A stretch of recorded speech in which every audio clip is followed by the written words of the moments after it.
What's up, everybody, and welcome to the Haze Demon Show. We are going to be going ahead and reading some more of the Resident Evil, the Umbrella Conspiracy. We have not published a video for these audiobooks since October 10th, and this book has been waiting long enough for me to continue. So this is all you're going to see of me as the series continues onwards. Hope you guys enjoy it.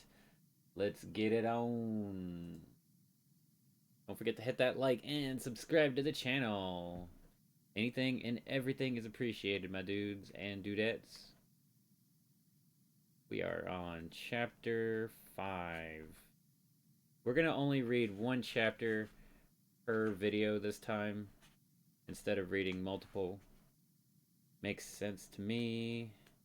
Keep our videos a little bit shorter this time and a little more often. Alrighty. Chapter 5. Jill took in their new surroundings as she caught her breath, feeling like she was a character in a nightmare that had just taken a turn into grand fantasy. Wild, howling monsters, Joseph's sudden death, a terrifying run through the dark woods, and now this? Deserted, huh? It was a place, pure and simple, what her father would have called a perfect score. The room they had escaped into was the epitome of lavish. It was huge, easily bigger than Jill's entire house, tiled in gray, flecked marble and dominated by a wide, carpeted staircase that led to a second-floor balcony. Arched marble pillars lined the ornate hall, supporting the dark, heavy wood balustrade of the upper floor.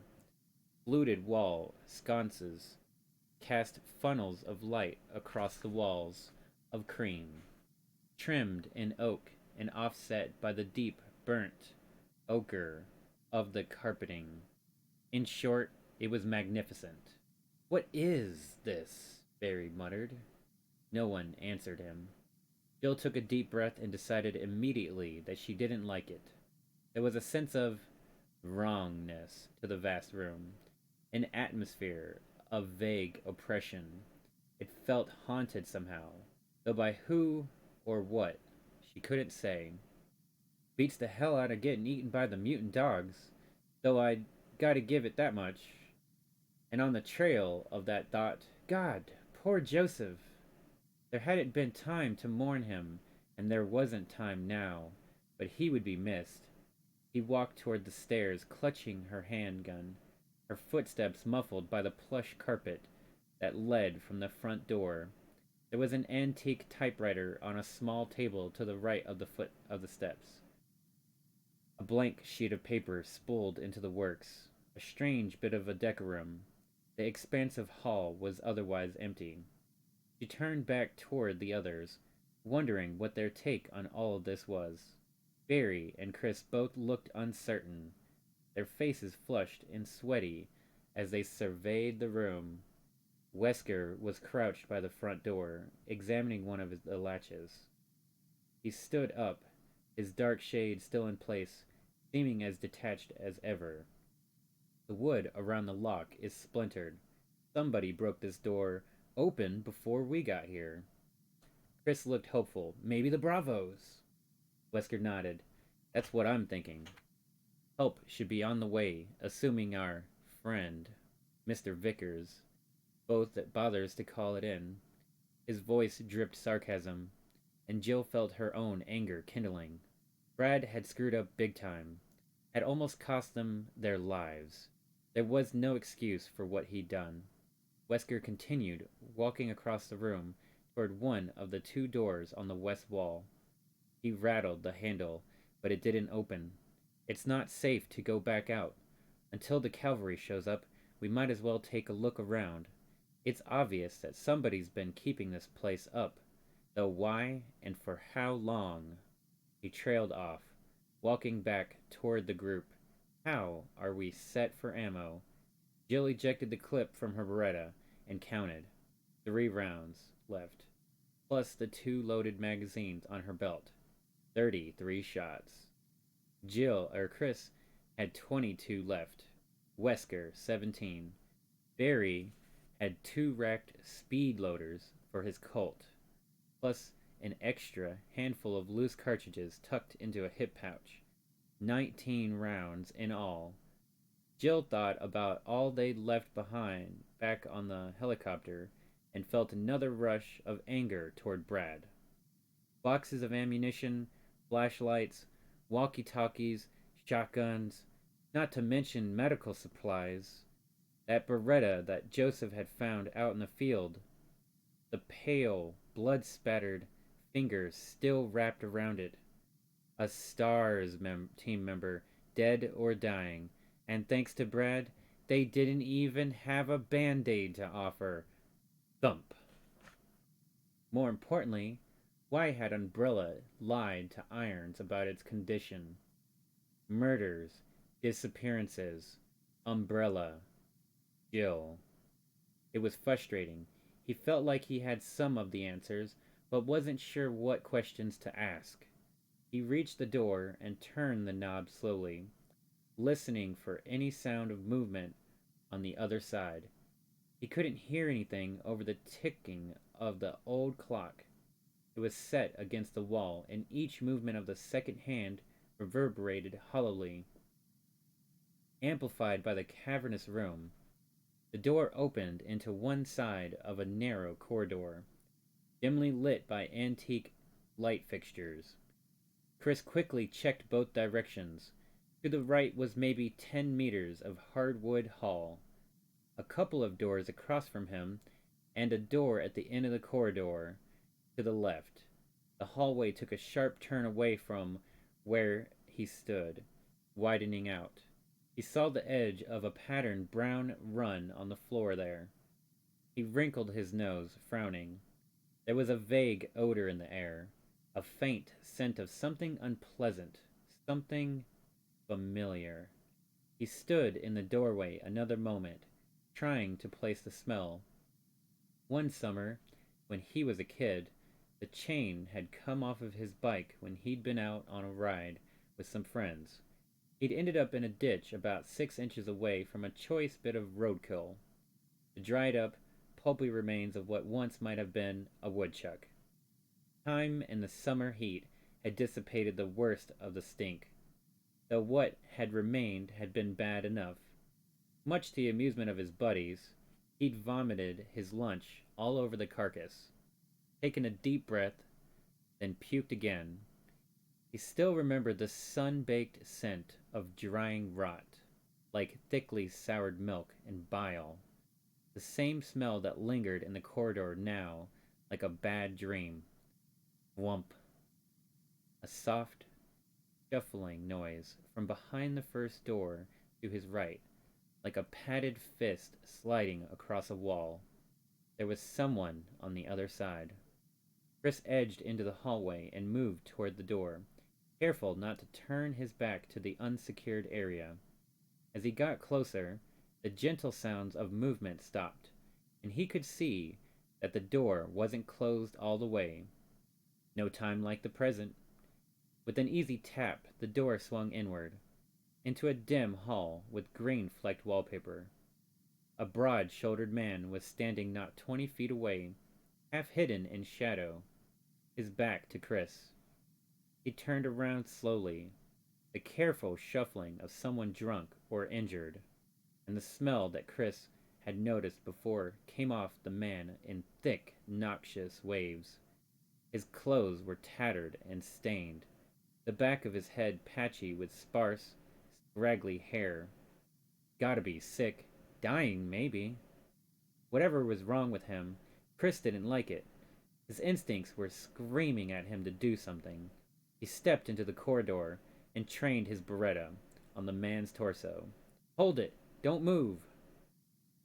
The man completed his turn and started toward Chris, shambling forward into the light. Its face was deathly pale, except for the blood smeared around its rotting lips. Flaps of dried skin hung from its sunken cheeks, and the dark wells of the creature's eye sockets glittered with hunger as it reached out with skeletal hands. Chris fired 3 shots that smacked into the creature's upper chest in a fine spray of crimson. With a gasping moan, it crumpled to the floor, dead. Chris staggered back, his thoughts racing in time with his hammering heart. He hit the door with one shoulder, was vaguely aware that it latched closed behind him as he stared at the fallen, stinking heap. Dead? That thing's the walking goddamn dead. The cannibal attacks in Raccoon, all of them, near the forest. He'd seen enough late-night movies to know what he was looking at, but he still couldn't believe it. Zombies. No, no way. That was fiction. But maybe some kind of disease, mimicking the symptoms. He had to tell the others. He turned and grabbed at the handle, but the heavy door wouldn't move. It must have locked itself when he stumbled. Behind him, a wet movement. Chris spun, his eyes wide as the twitching creature clawed at the wooden floor, pulling itself toward him in an eager, single-minded silence. Chris realized that it was drooling, and the sight of the sticky pink rivulets pulling to the wood floor finally spurred him to action. He fired again, 2 shots into the thing's decaying, upturned face. Dark holes opened up in its knobby skull, sending tiny rivers of fluid and fleshy tissue through its lower jaw. With a heavy sigh, the rotting thing settled to the floor in a spreading red lake. Chris didn't want to make any bets on it staying down. He gave one more futile yank on the door and then stepped carefully past the body, moving down the corridor. He rattled the handle of the door on his left, but it was locked. There was a tiny etching in the key plate, what looked like a sword. He filed that bit of information into his confused, whirling thoughts and continued on, gripping the Beretta tightly. There was an offshoot to his right with a single door, but he ignored it, wanting to find a way to circle back to the front hall. The others must have heard the shots, but he had to assume that there were more creatures running around here like the one he'd killed. The rest of the team might already have their hands full. There was a door at the end of the hall on the left. The corridor turned. Chris hurried toward it, the putrid scent of the creature, the zombie, call it what it is, making him want to gag. As he neared the door, he realized that the smell was actually getting worse, intensifying with each step. He heard the soft, hungry moan as his hand touched the knob. Even as it registered, he only had 2 bullets left in his clip. In the shadows, to his right, movement. Gotta reload. Get somewhere safe. Chris jerked the door open and stepped into the arms of the shambling creature that waited on the other side, its peeling fingers grasping at him as it lunged for his throat. 3 shots. Seconds later, 2 more. The sounds distant, but distinct in the palatial lobby. Chris! Joe, why don't you... Wesker started, but Barry didn't let him finish. I'm going too, he said, already starting for the door on the east wall. Chris wouldn't waste shots like that, unless he had to. He needed help. Wesker relented quickly, nodding. Go, I'll wait here. Barry opened the door, Jill right behind. They walked into a huge dining room, not as wide as the front hall, but at least as long.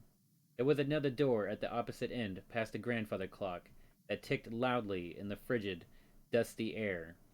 Barry jogged toward it, revolver in hand, feeling tense and worried. Christ, what a balls up this operation was. STARS teams were often sent into risky situations where the circumstances were unusual, but this was the first time since he'd been a rookie that Barry felt like things had gone totally out of control. Joseph was dead. Chickenheart Vickers had left them to be eaten by dogs from hell, and now Chris was in trouble. Wesker shouldn't have sent him in alone. Jill reached the door first, touching the handle with slim fingers and looking to him.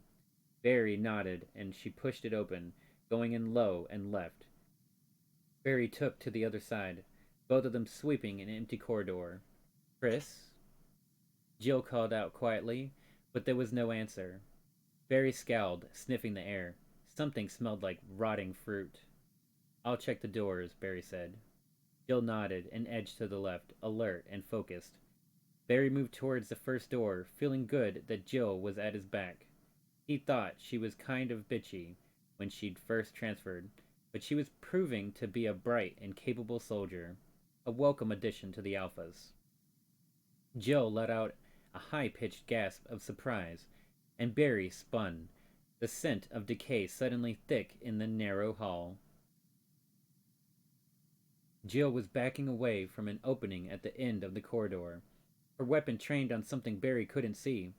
"Stop!" Her voice was high and shaky, her expression horrified, and she fired once, twice, still backing toward Barry, her breathing fast and shallow. "Get clear! Left!" He raised the Colt as she moved out of the way as a tall man stepped into view. The figure's arms were stretched out like a sleepwalker's, the hands frail and grasping. Barry saw the creature's face then and didn't hesitate. He fired a .357 round, peeling the top of its ashen skull away in an explosive burst, blood coursing down its strange, terrible features and staining the cataracts of its pale, rolling eyes. It pitched back, sprawling face up at Jill's feet. Barry hurried to her side, stunned. What? He started. He saw that was what was on the carpet in front of them, laying in the small sitting area that marked the end of the corridor. For a moment, Barry thought it was Chris, until he saw the star's Bravo insignia on the vest, and felt a different kind of horror set in as he struggled to recognize the features. The Bravo had been decapitated, the head laying a foot away from the corpse, the face completely covered in gore. "Oh, geez, it's Kenneth Sullivan, one of the best field scouts Barry had ever known, and a hell of a nice guy."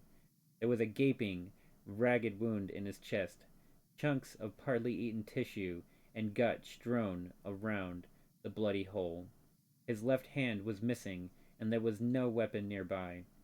It must have been his gun that Joseph had found out in the woods. Barry looked away, thickened. Ken had been a quiet, decent sort, did a lot of work in chemistry. He had a teenage son who lived with his ex in California.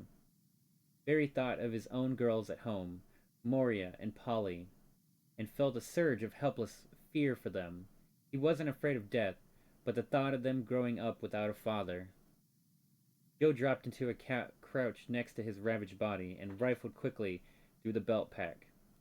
She shot an apologetic look at Barry, but he gave a slight nod. They needed the ammo. Ken certainly didn't.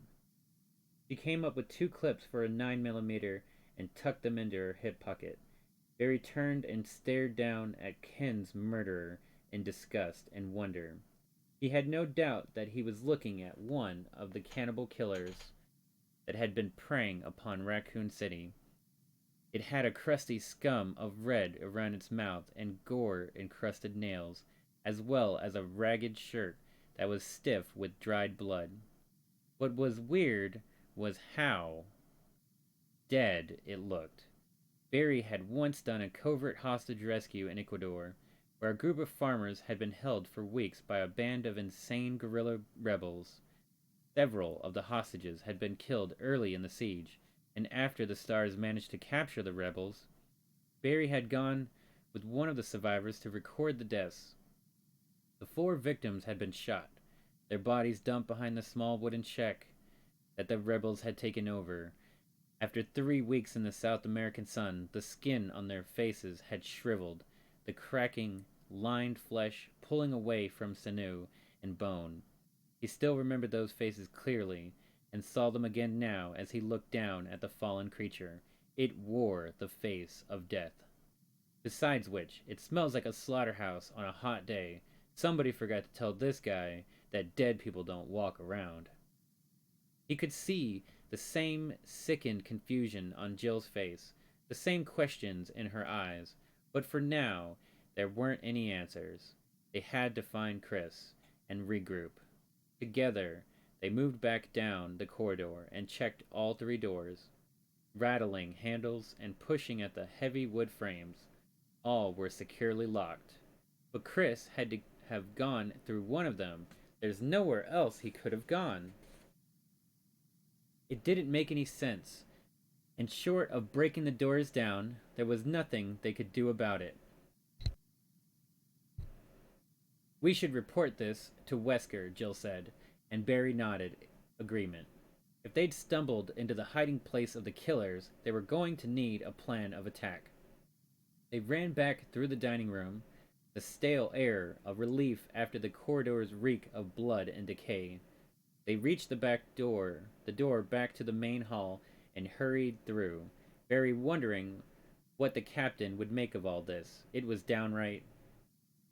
Barry stopped short, searching the elegant empty hall, and feeling like the butt of some practical joke that simply wasn't funny. Wesker was gone.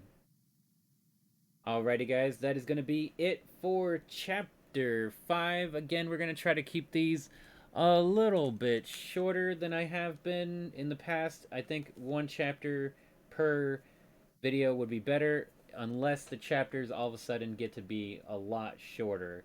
Then maybe I'll do a couple of them in a row or something like that. You know, we'll bob and weave and flow with the punches, and we'll see how this goes. I want to definitely continue to keep going with the series. I really enjoy reading these books, and I haven't read them in a really, really long time.